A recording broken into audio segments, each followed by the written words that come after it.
welcome to Season 4 of Mr. 96's Pop Reviews. I'm Mr. 96. The new year is always an exciting time to try new things and be a little unpredictable. But if there's one thing I can guarantee, it's that my Season 4 will at least be better than Arrow's Season 4. To start off 2018, it's best to look at a popular artist I surprisingly haven't talked about much.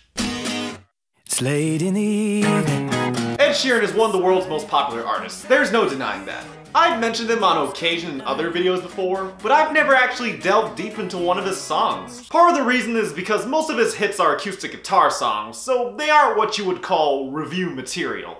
Whether they're good or bad, there's not much to say about acoustic guitar songs. They're either sincere and pleasant or douchey and pretentious. You get the drill. But the song I'm talking about today is a bit strange. Not only has Ed Sheeran released another big hit, but it's also hit #1 with the help of one Miss Knowles Carter. Or as my buddy Mr. 69 calls her, Mrs. Beyonce. But to understand what kind of impact Miss Knowles Carter has in this song, we have to listen to Ed's original version. What do we have? I found a love for me. Okay, so we're dealing with a Type 3 Ed Sheeran song. Yeah, I've made 3 classifications for Ed Sheeran songs. Type 1, let me reminisce about my past. Type 2, let me bone you. And Type 3, let me suggest that we get married. And since this song in particular hints at true love, we must assume that this is Type 3.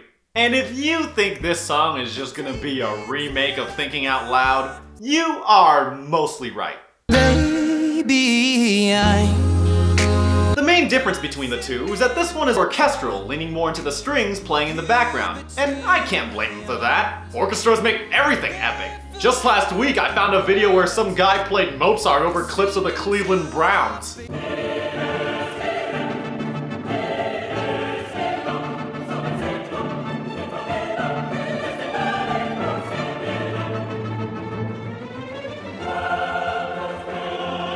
Oh, Cleveland, you're terrible. But what I'm trying to say is that Ed wanted to make a more clean and polished version of Thinking Out Loud, and I can definitely say he accomplishes that.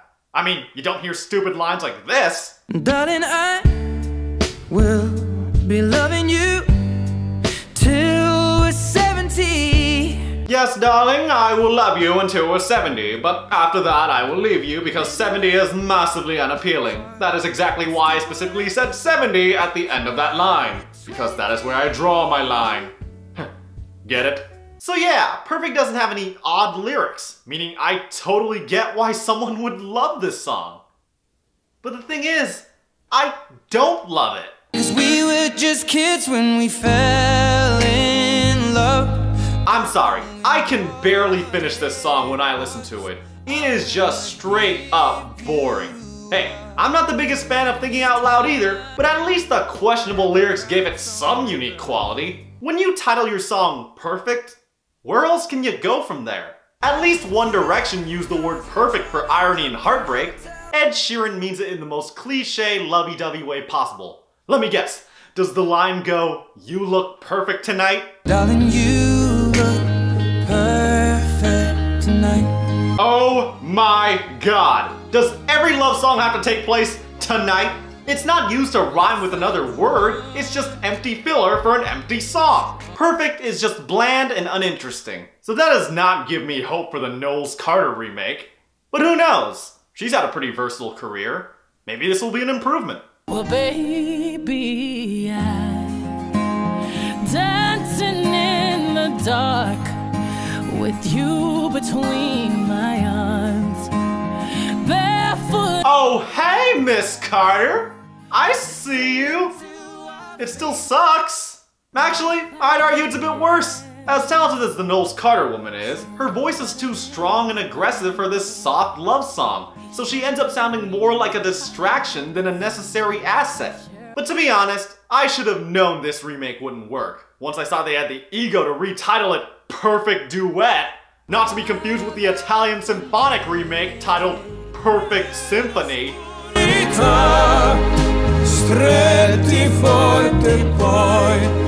You know what? I'm starting to think this version might be the best. Regardless, Ed Sheeran has managed to stink up the top of the charts again. Shape of You was annoying last year, and now this snore of a song exists. I just wish there was a way to get rid of him for good. Wait a minute. There is!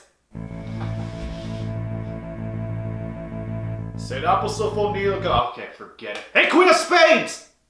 What? Could you do me a favor and use your pop music torture abilities to remove Ed Sheeran from the charts? Why would I do that? Oh, come on! Removing him would benefit the greater good! You're a utilitarian, aren't you? Yes, but once you get rid of him, another British boy with an acoustic guitar will take his place. So removing him from the charts is pointless. But can't you do this just for me? I mean, I helped you reconcile with Mr. 69, so I'm pretty sure you owe me something. You ugly! You, your daddy's son. Well, I'm out of here. Cue us out. No, wait! Ugh! So the lesson of the day is that white boys run the world, and there's nothing we can do to change that. Also, this song is a 3 out of 10, and I need a haircut. Pop songs may come in numbers, but there's only one, 96.